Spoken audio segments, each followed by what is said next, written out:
ओम नमः शिवाय। वे आंधियों से भी डरते हैं जिनके मन में जीवन बसते हैं। हम मौत को भी देखकर हंसते हैं क्योंकि हमारे दिल में महाकाल बसते हैं। हर हर महादेव। तो चलिए प्रिय भक्तगण, आज हम आपको एक कथा का श्रवण करा रहे हैं जो सुनने मात्र से आपके जीवन में सुख संपत्ति और धन की वर्षा होगी। तो चलिए कथा प्रारंभ करते हैं।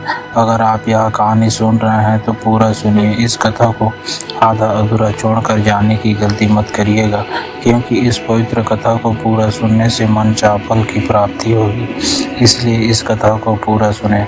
आप शिव भक्त हैं तो भोलेनाथ का अनादर ना करें। भगवान शिव माता पार्वती से कहते हैं, तनाव मुक्त जीवन के लिए खुशी का मंत्र कौन सा है? तब माता पार्वती कहती है, हे प्राणनाथ, आपके सिवा कौन जान सकता है, इसलिए आप पहले मत बुझाइए, कृपया मुझे विस्तार से बताएं। तब भगवान शिव कहते हैं कि हे देवी, इस कहानी को ध्यान से सुने। एक बुढ़िया थी, उसका एक ही बेटा था। वह हमेशा यही सपने देखती थी कि उसके बेटे का विवाह होगा तो बेटा और बहू दोनों मिलकर उसकी बहुत सेवा करेंगे और उसे घर का भी काम नहीं करना पड़ेगा। धीरे धीरे वह दादी बन जाएगी और उसका घर स्वर्ग बन जाएगा।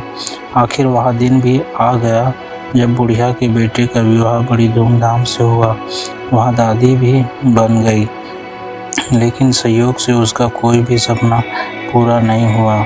बुढ़िया का बेटा तो सुबह काम पर चला जाता और पोता स्कूल चला जाता, तब बहू उसके साथ बहुत बुरा व्यवहार करती। बहू बुढ़िया से घर में झाड़ू लगवाती, जूठे बर्तन साफ करवाती और टूटे फूटे बर्तन में उसे भोजन देती। शुरू में तो बहू अपने पति और बेटे के पीछे ही बुढ़िया से झगड़ती थी, लेकिन धीरे धीरे वह अपने पति के सामने भी बुढ़िया का अपमान करने लगी। एक दिन टूटे बर्तन में बुढ़िया को भोजन करते देखकर उसके बेटे को बहुत दुख हुआ। उसने अपनी माँ का पक्ष लेते हुए अपनी पत्नी को बहुत डांटा। पत्नी दोनों में बहुत कहा-सुनी हो गई। धीरे धीरे बुढ़िया के बेटे ने भी पत्नी का विरोध करना छोड़ दिया। धीरे धीरे पोता बड़ा होने लगा, वह अपनी माँ का विरोध करने लगा। वह अपनी दादी से बहुत प्यार करता था।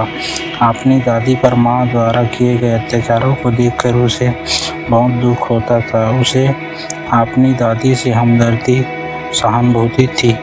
अपनी माँ के डर से वह दादी की कुछ भी मदद नहीं करता था। धीरे धीरे पोता बड़ा हो गया और उसका भी विवाह हो गया। पोते की नहीं, बहू छिप छिप कर अपनी दादी से काम करवाना जरा भी अच्छा नहीं लगता था। जब कभी पोतेहू बुढ़िया की काम करने में मदद करती तो उसकी सास उसे खूब डांटती। पोतेहू जब कभी दादी साहब को रोते हुए देखती तो उसे बहुत दुख होता था। एक बार बुढ़िया बीमार पड़ गई और परलोक सिधार गई। अब बुढ़िया की बहू पोतेहू से ही घर का सारा काम कराती और उसके साथ अभद्र व्यवहार करती। जब पोतेहू ने देखा कि उसकी सास दादी सा की तरह ही उस पर भी अत्याचार कर रही है तो उसने बदला लेने की ठानी। वह भी अपनी सास से वैसा व्यवहार करने लगी जैसा व्यवहार उसकी सास अपनी सास से करती थी। अब तो पोतेहू अपनी सास को फूटी थाली में भोजन देने लगी। यह देखकर उसके पति और ससुर ने बहुत विरोध किया। पोतेहू ने अपने ससुर और पति से कहा, मेरी दादी साहब जितनी मेहनती और सीधी थी, जब माताजी उन्हें फूटी थाली में भोजन देती थी तब तुम कुछ क्यों नहीं बोलते? उन पर होने वाले अत्याचारों को तुम दोनों चुपचाप देखते रहे, तब क्या तुम्हें मुख पर ताला पड़ गया था? यदि किसी ने माताजी की पैरवी की तो मुझसे बुरा कोई नहीं होगा। पोतेहू की बात सुनकर उसका पति और ससुर कुछ नहीं बोले। उन्हें भी उसका विरोध करना छोड़ दिया। ससुर को अपनी पत्नी के साथ अभद्र व्यवहार देखकर बहुत गुस्सा भी आता था। जब ससुर पोतेहू को डांटने लगे तो वह उसके साथ भी अभद्र व्यवहार करने लगी। सास ससुर अकेले में बैठकर अपने सुख दुख की बातें करते और यही सोचते कि जैसे करोगे वैसे भरोगे। इस कहानी से हमें यह शिक्षा मिलती है कि हमें सबके साथ अच्छा व्यवहार करना चाहिए, क्योंकि जैसा व्यवहार हम दूसरों के साथ करेंगे वैसा व्यवहार दूसरे लोग हमारे साथ करेंगे। तेरे दर पर आते आते मेरी महाकाल जिंदगी की शाम हो गई, और जिस दिन तेरा दर दिखा जिंदगी ही तेरी नाम हो गई।